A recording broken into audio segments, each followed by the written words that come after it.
Tá novinha delícia, ela tá de marquinha de fita, ela não suga minha cabeça, da cabeçada ela é pica. Tá novinha delícia, ela tá de marquinha de fita, ela não suga minha cabeça, da cabeçada ela é pica. Tá novinha delícia, ela tá de marquinha de so good morning मेरे प्यार प्यार cute से भाइयों बहनों, तो कैसे हो तुम लोग? होप करो तुम में से हर एक बंदा होगा बिल्कुल बढ़िया, तो आगे भी रहना बिल्कुल बढ़िया। तो भैया ये है हमारी second video, I guess second principle की वीडियो, जो हम जो सेकंड प्रिंसिपल पढ़ने वाले हैं। ये पूरी प्रिंसिपल सीरीज है जिसमें हम एक एक करके सारे के सारे जो प्रिंसिपल्स हैं उनको अच्छे से एलिमिनेट करेंगे एक एक करके। तो भैया जो दूसरा सबसे ज़्यादा important I guess important principle है, इसको मैक्सिमम टीचर्स की सिर्फ डेफिनेशन बता के तुम्हें छोड़ देते हैं, बट भाई इसका अकाउंट्स में भी इम्प्लीकेशन होता है। जिन लोग को नहीं पता है भाई, तो होता है इसका अकाउंट्स में इम्प्लीकेशन। तो चलो भाई इसे पढ़ते हैं। तो गोइंग कंसर्न, तो भाई गोइंग कंसर्न प्रिंसिपल ये बोलता है अगर एक बार बिजनेस चलेगा तो फोर्सिएबल, इनडेफिनेट या फिर इतने समय तक चलेगा, हम कल्पना नहीं कर सकते।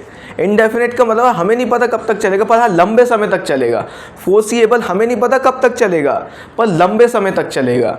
तो गोइंग कंसर्न कुछ नहीं बोलता है, बस वो ये बोलता है कि अगर बिजनेस चलेगा तो वो इनडेफिनेट पीरियड तक चलेगा, फोर्सिएबल पीरियड तक चलेगा, अर्थात लंबे समय तक चलेगा। The business will continue for a long period of time. The going concern principle assume that the business will continue its operation for foreseeable future, इन लंबे समय तक, and not be liquidate for force to be cease operation. यानी कि अपने liquidate करना मतलब भाई अपना सामान बेच देना। तो बिजनेस अपना जो यूज़ करने वाला सामान है वो तो बेचेगा ही, पर अपने जो एसेट्स है that are not meant to be sell, वो उनको सेल नहीं करेगा। और फोर्स टू सीज ऑपरेशन यानी अपना काम करना, धंधा करना बंद नहीं करेगा। This assumption is crucial for how financial statement are prepared, especially in valuing assets.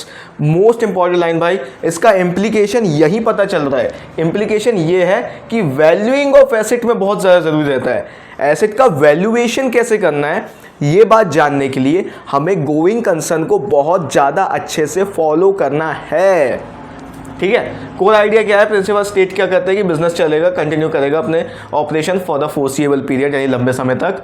Implied that no intention, हाँ यानी कि अपना जो बिजनेस है वो अपने जो एसेट्स हैं उनको लिक्विडेट नहीं करेगा। भाई देखो, तुमने बिजनेस करे, एक साल में तुमने गुड्स बेचे, उसके बाद तुम्हारे पास कुछ प्रॉपर्टी बची होगी ना, तुम्हारे पास मशीनरी बची होगी, फर्नीचर बचा होगा, बिल्डिंग बची होगी, ये सब चीज़ें, तो इन सब को भी बेच देना। वो तुम ये कब करोगे, जब तुम बिज़नेस बंद कर दोगे ना, तब सब चीज़ें बेच दो और जिसको पे करना था उसे पे कर दो और बंद कर दो बिज़नेस। तो लिक्विडेट से ये बोलना चाह रहा है कि भाई सब चीज़ें बेच बाच के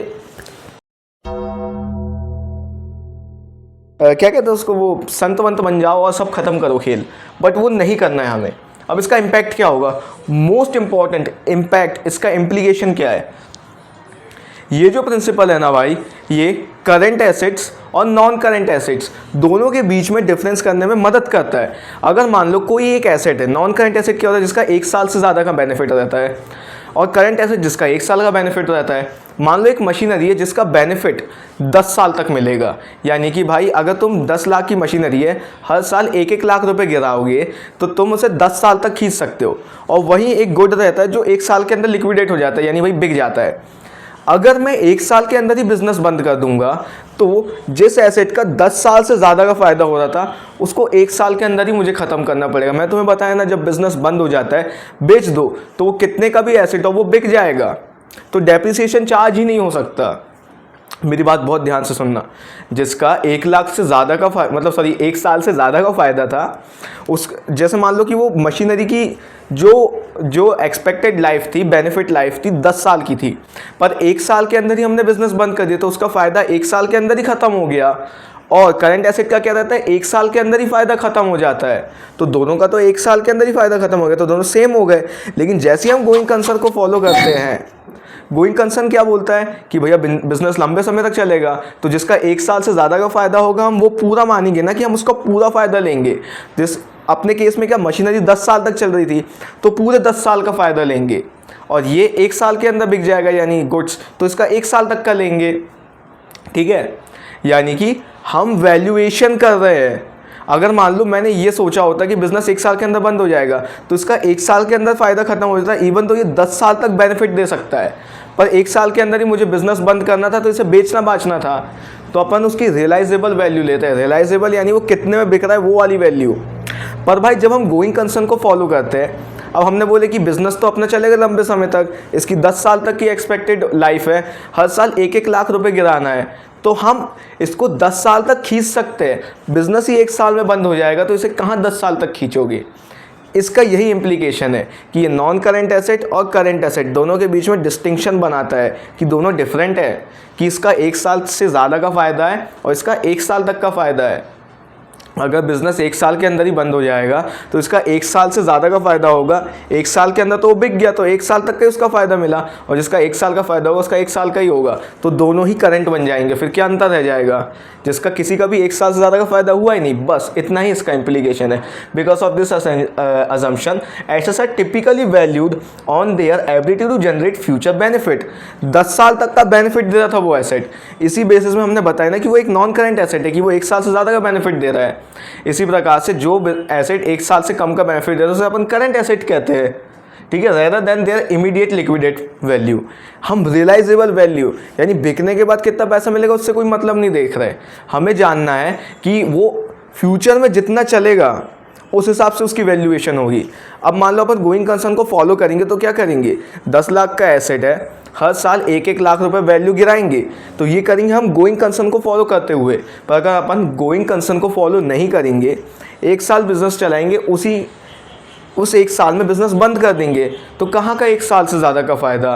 तुम डेप्रिसिएशन भी चार्ज नहीं कर पाओगे। तुम बोलोगे क्यों नहीं कर पाएंगे, इसलिए नहीं कर पाएंगे कि अगर मान लो इस एसेट का 10 साल तक का फ़ायदा, 1 साल से ज़्यादा का फ़ायदा है, पर बिजनेस तो 1 साल में ही बंद हो जाएगा, तो उसका 1 साल का फ़ायदा भी निकाल भी नहीं सकते अपन, क्योंकि अब वो एसेट बिक जाएगा, 9 लाख 8 लाख जितने में बिक जाए।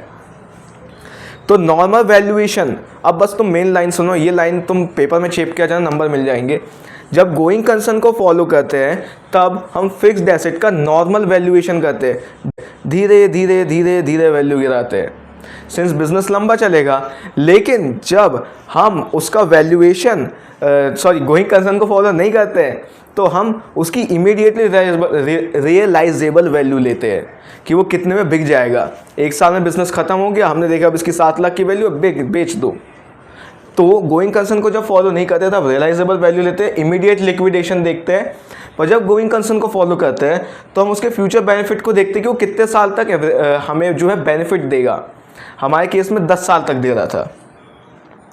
बस इतना जान लो भाई, बिजनेस चलेगा फोर्सिएबल पीरियड तक, और एसेट को डिस्टिंक्ट करता है नॉन करेंट एसेट को और करेंट एसेट को, कि दोनों में डिफरेंस क्या है। तो भैया यहीं पे था आपका ये जो, अरे